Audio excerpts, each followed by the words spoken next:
Welcome to Jill on Money, powered by The Compound. I am Jill Schlesinger, a certified financial planner. He, my co-host, executive producer extraordinaire, Mark Talercio, also a certified financial planner. How are you today, sir? Hello, Jill. Hello, Mark. You got your almonds. Mm-hmm. You're ready. I asked you not to choke on them. This is what happens, guys. You know, all the times that we talk on the audio only, people hear this chomp, chomp, chomp. Do you know that? Do you edit yourself out? I edit myself out. You do? Yeah. No one ever hears it. Just you. Just me? Mm-hmm. All right. That's like people don't hear the F-bombs that I drop. You edit those out, and then you send them to me separately. Yes. Okay, that's nice. This is a family-friendly show. Hey, if you've got a financial question, if you're contemplating a change in your life, all you need to do is come on the program with us. We'll walk through what is happening. So this is what you do. Go to jillonmoney.com. That's our website. Everything lives at jillonmoney.com. It's so easy. Click the Contact Us button. Complete the form. Mark gets it. Mark, you've got many emails. What's our inbox look like these days? Hang on. Let me, 2,400. Oof, that's a lot. How's the compound email? Is like, you got that many also? You guys have 2,400? You must have a zillion emails. Sean and Nicole stay on top of it. Oh, God. We, wait until you hear our next Jill on Money Live with Cal Newport, who, wasn't it Cal who basically made us feel like okay about not getting crazy about email? Yeah, he kind of took me off the hook because I used to be like neurotic about it, not responding to people. It would drive me nuts. Like 4 years ago, if I saw 2,400 emails, like that would just like tip you into craziness. It would freak me out. Well, Cal Newport is our next guest on Jill on Money Live. And if you would like to be part of Jill on Money Live, this is our subscription service. It's our paywall. It's such a low paywall you could step over, $35 for a year.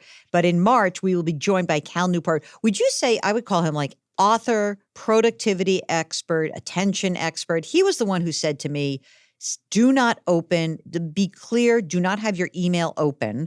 Turn your phone off when you're doing your deep work. That is what remember we first met him around deep work. Deep work. It was so good. It was like life-changing to me. Anyway, Cal's going to join us in March. Check it out. You've got to join Jill on Money Live to be part of that. Okay. Now, you ready to rock and roll, Mark? I am ready. Okay. So today we have Mary and John. They're on the line from Tennessee, and we are trying to revisit a dream of theirs that they had. So look at how cute they are. They're adorable. We need a ring light for them, but okay. All right, Mary and John, welcome back to the program. What is the dream that we are trying to create for you? Oh, we were trying to figure out what to be when we grow up. Oh, well, okay, let's go with that. What's the dream? Well, last year we wanted to move so badly to this place we've been going to for the past 5 years up in the Rockies, and we volunteer there, so we have something to do, which is great. We're very social up there, and the scenery there's just no words for it. And we go backpacking up there and hiking, and there's just nothing equivalent here. Okay. So here we live a nice, prosaic, sort of a normal life. He's a handyman. I'm a part-time bookkeeper. But there, we can be so much more adventurous. Okay. So we thought, let's just sell everything. And we thought we were nuts. All of our friends, well, we didn't speak with our friends because they're much more conservative about that kind of thing. We thought, let's do it. Well, that's the place where we meet people who do stuff like that. They sell all their stuff and they move to Mexico. They travel. They live up there. And so anyway, that's what we thought. Let's call Jill and Mark and see. We probably are nuts. But we are nuts, aren't we? And then you said, no, you only live once. You should go for it. Okay. Yeah. But all right. We couldn't sell our house. That's what ended up happening. You could not? No. We showed it like 30 times. The house is in great shape. It's a little on the smaller side. It's across the street from a cemetery, which for some reason really freaks people out. It's like, it's quiet. There are no ghosts out there. It's fine.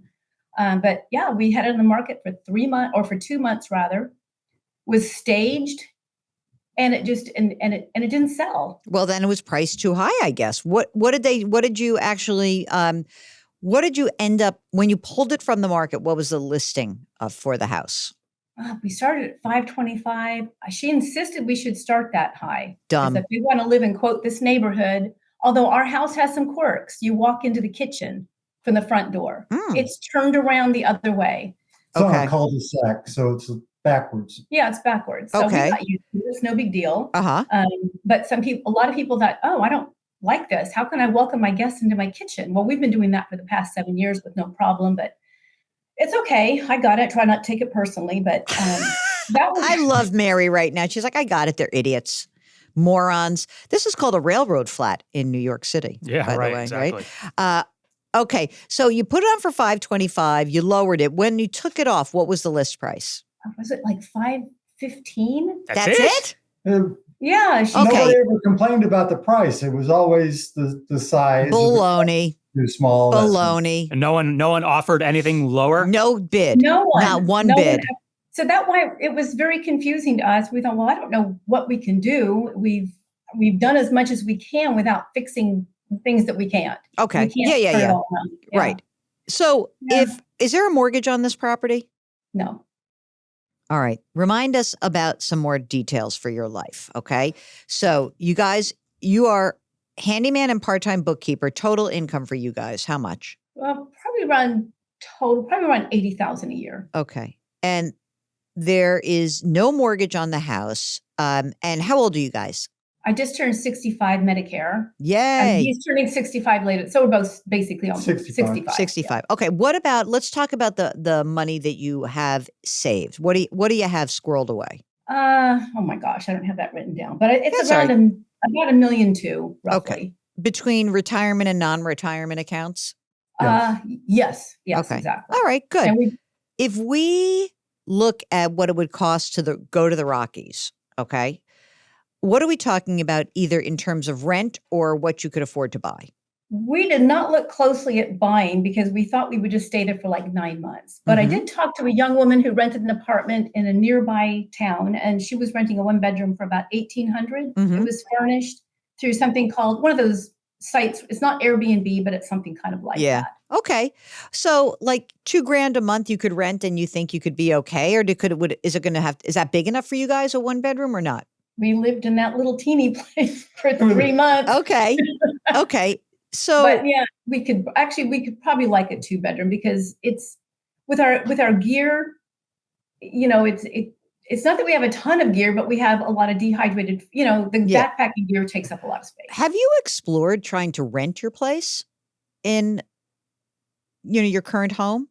We've thought about it, especially because we went away for 3 months, and we always get concerned about the house just being empty. We could look into someone staying in here. Someone did come in here for a while as a little kind of a house guest, but that person left, and I realized how picky I am about, I want the place to be clean. Yeah, of course. So then I thought, I don't know. She likes to be able to find her things after she. The logistics. We'd have to think about the logistics of how that would work out. Like, how much of our stuff do we remove from the house? So let me ask you something. If we fire sale this house, like if you put it on the market for some amount of money, can you get over whatever your ego is and you're going to have to get a new realtor, of course. You can't go back to the same person. Yeah. Is there anyone who's looking for a place around your area where you could totally go to them and say, we're about to list this and we're going to fire sale it. So do you want it? Is there anyone like a younger generation person? When we were at the Rockies, there was a guy that called us. His wife came down to the open house, but they weren't ready to buy at that time. And so now they approached us and said, well, would you be still considering to sell at a later time? Yes. And so then it's a question about where do we really want to end up afterwards? So the Rockies was only going to be like a temporary Well, stop. would they rent to own? We didn't get into the details. He was looking. He was interested in doing the rent to own. He was interested in different options. Okay. But we just don't know how to do that. even still, if you're only going to the Rockies for a handful of months each year, where's the other location? Yeah, where you want to be. We don't know. That's the want to grow up part. But our kids and grandkids are in Los Angeles. Oh, that's too expensive. We're not going there unless you're moving in with them. It's not as much fun as it used to be either. So, we want to be closer to family, but we're not thrilled with Los Angeles. Let's think about other places we could go. Well, you don't want to stay in Colorado year round? Why can't you stay in Colorado year round? Well, we could. I tend to think 20 years, like seriously, I'll think, what am I going to do? I'm an 80, which is silly. You're going to be hiking up that mountain. Okay, let's be realistic here. So we don't really know what you want. You want to like go and have some fun. So what I would do is this is my for like interim plan. I'd get in touch with that guy again and say, "Hey, we're really thinking about how we want to live the rest of our life.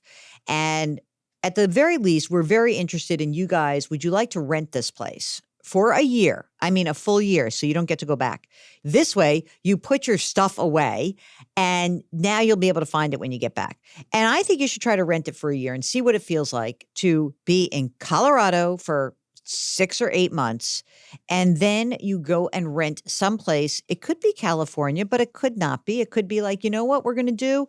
We're going to stay in the Rockies, and then we're going to go some other place where I don't know where that other place is for you, but you're going to rent in both places. And maybe you stay in Colorado for the full year. And maybe what you do is you're like, you know what? Let's see what a full year here feels like. We're 65, but let's see what it feels like. And if we're just buying you time. We're just looking at like, how can we buy you time? Would you guys be willing to work as part-time bookkeeper / handyman in Colorado? Yeah. Yeah. Only thing is when we're there, what we'd like to do is the volunteering gives us kind of a basis it gives us our work life. Yeah. But I still did bookkeeping up there, and he didn't do paid handyman work up there because he was kind of tired at the end of his days being a handyman up there. But, that gives. What does your Social Security benefit look like? I'm already taking mine. It's like $940 a month with Medicare taken out of it. It's like $744. And what about for John? John's going to get, I think it was like 3,200-ish, I believe, at age 67-ish. Okay. His full retirement age. And then at 70, it was going to be, I think, 43 or 44. Okay. Mark, you want to jump in here? I just had a question. Maybe I missed this, but what's wrong with spending a few months in the Rockies and then the rest of the year in Tennessee? Are you guys just like done with Tennessee?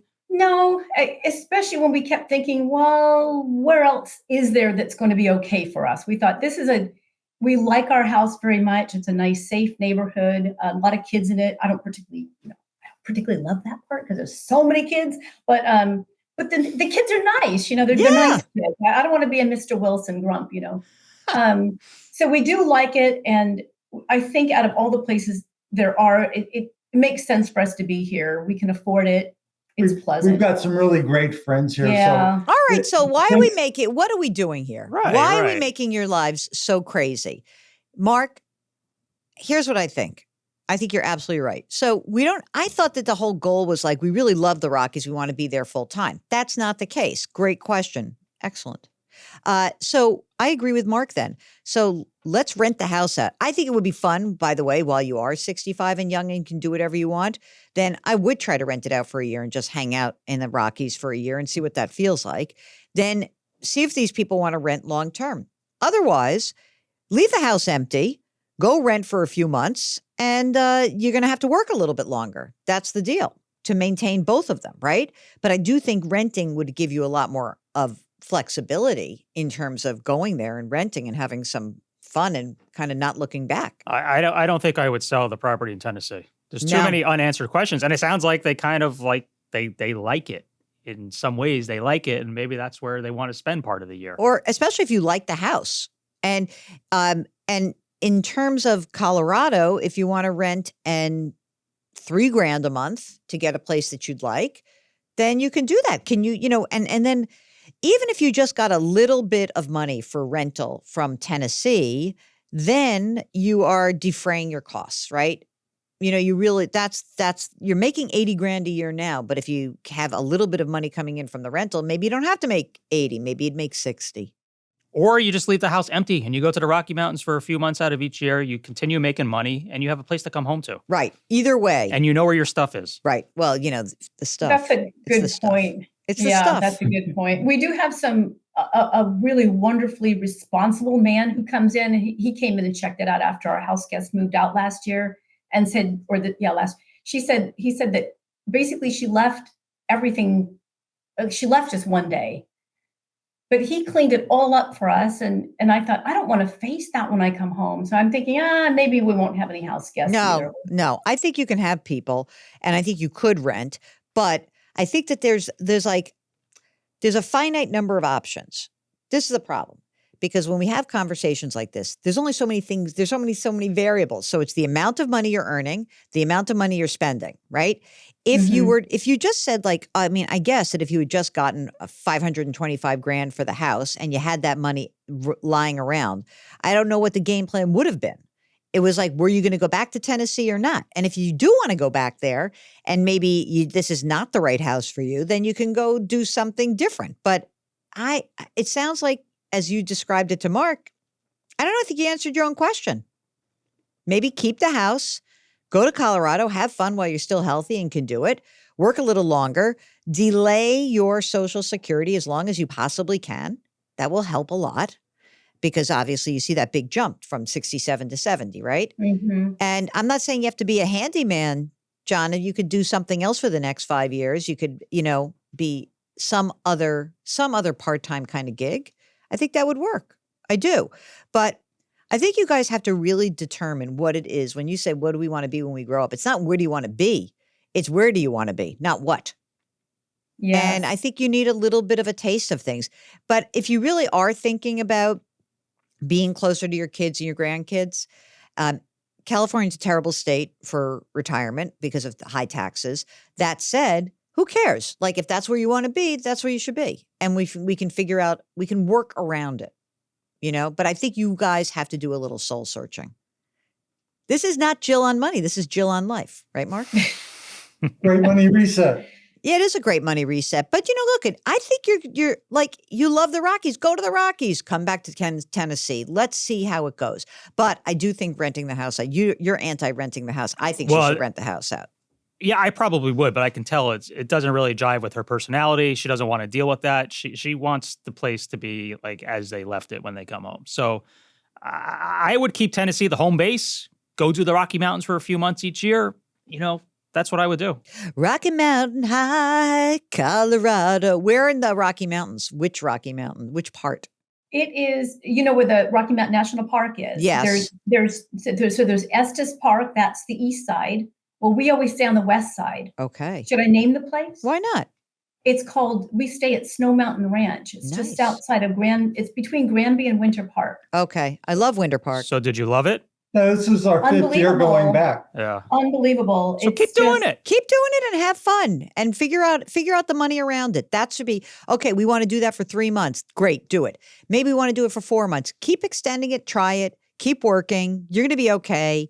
And, if there is someone who knocks on your door who says, if you really hate renting, that's fine. But if this person has come to you and said, we really are interested in your home, by the way, I wouldn't sneeze at a good offer either. So even if you wanted Tennessee to be your home base, maybe you want that equity out of the house. Maybe you want to rent in Tennessee and rent in Colorado. Maybe. I'm just saying, who knows? She wants to stay in that house. She's thinking. She wants to stay in that railroad flat. The thing is, I remember asking you said, what do you think I am, a fortune teller? I'm so concerned about the lack of, the low inventory of housing out there. Yeah, well, so evidently there's not low enough in Tennessee where someone didn't want to buy your house. Yeah, that's true. And I know they were really looking forward to even renting our house because they pay a lot more on the other side of the street from where we live. All right, well, so to me, if there's a possibility, I would love it. I don't know how much you could rent the house out for. I don't know, $3,000 a month? No, probably. Well, that would be pushing it because it's a small $2,500? Yeah, it's $2,000 to $2,500. All right, let's say you got $2,000 a month and rent it out for a year. See what that feels like. You'll move your stuff out.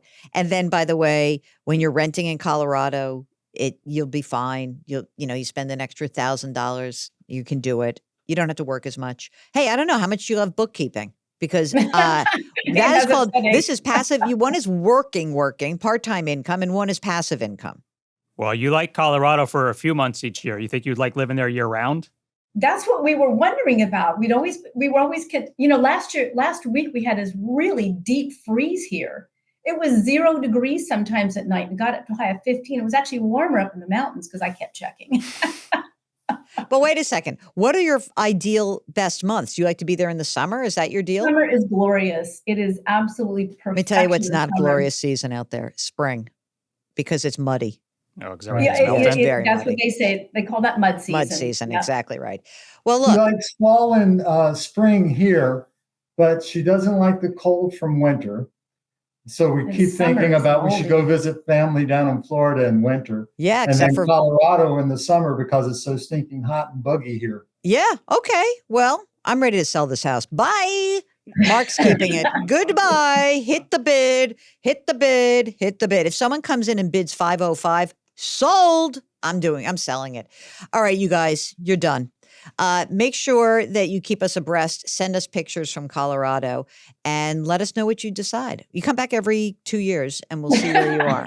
Okay. We appreciated you so much last year. Just saying, you guys aren't crazy. Why? This is not crazy. People should live their lives. You should do what you want. The problem is you don't know what you want. That's that's true. So we just want to leave options open. That's why I think renting gives you more options right now. So would cash in your bank. Wouldn't $500,000 in your bank account also give you some options? Yeah, but they do have they do have $1 million right now, so they're in good shape. They don't spend that much money. Keep working and keep us posted. Hit the bid, as I like to say. All right, you're done. Mary and John. Thanks a lot. Tennessee, Colorado. She's throwing shade at LA. Did you notice that? I'm with them on that one. I like LA. I lived there for a year. When did you live there for a year? Basically 05 to 06. Was that after Phoenix? Yeah. Oh my God. All right. Well, I like LA. I could totally live there. I live at Santa Monica. I'll be very happy girl there. Okay. Now, if you guys are contemplating a dream, do you want your dream crushed or do you want us to make your dream come true? Mark and I'm like, really, I am the bad witch. I'm Elphaba. And she was misunderstood if you saw the show Wicked, which you didn't. But you're Glinda, the good witch. You make people's dreams come true. I'm the dream crusher, right? Essentially, that's how this is rolling. You remember the old commercial in New York, Grand Prospect Hall? We make your dreams come true. Yeah, we're making your dreams come true for the weddings. Yeah, that's right. Yeah, so you make their dreams come true. I'm trying to give you options. That's all. So if you have a dream and you're trying to figure out how to do it, let's get in touch with us. Go to JillOnMoney.com. Click the Contact Us button. Let us know if you'd be willing to come on the air. Don't forget to sign up for the free weekly newsletter. Don't forget to buy my book, The Great Money Reset, out in paperback. Don't forget to subscribe to our news service, Jill on Money Live. I'm asking for a lot, aren't I? Damn it. All right. This is the Compound Media, and we are so delighted to be part of this family. We thank Duncan and John and Daniel and Nicole and everyone at the Compound for putting this show together and helping us launch it. Please put your hands metaphorically on someone's back. Change your work, change your wealth, change your life. Thank you for listening. We'll talk to you next week.